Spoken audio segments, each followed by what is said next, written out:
برنامج جديد هيتناول كل اللي بيجرى في مصر، من إيجابيات وسلبيات، من خير وشر، من صح وغلط. هنعمل سبوت على كل حاجة بتجرى في مصر وتهم المواطنين. يمكن من اسم البرنامج ناس تفهم إن إحنا هنركز على المشاكل والسلبيات اللي بتجرى في مصر فقط، زي كتير من البرامج. وللأسف أصابت الكثير من الناس بالاكتئاب، مع إنها مش هي دي الحقيقة. الحقيقة إن إحنا عندنا حاجات كتير كويسة ومشاكل زي أي دولة في العالم، ولكن إحنا برنامجنا مختلف. ناويين نشوف إيجابياتنا وننميها ونأصلها، ونشوف سلبياتنا ومع بعض نحاول نحلها. ناويين نطلع أحلى ما فينا ونواجه بيها مشاكلنا اللي هنلاقيها في بلدنا، سواء المشكلة دي بقى كانت من الحكومة أو من أي مسؤول علينا أو مننا إحنا المواطنين، لأن ببساطة مصر ما تستاهلش غير أحلى حاجة عندنا. ناويين نتحرى المصداقية والموضوعية والحياد. ناويين ما نتبناش أي وجهة نظر سياسية معينة،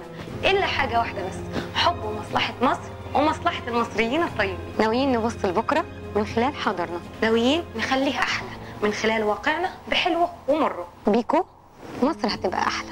تابعونا من خلال برنامجنا مصر واللي بيجرى فيها.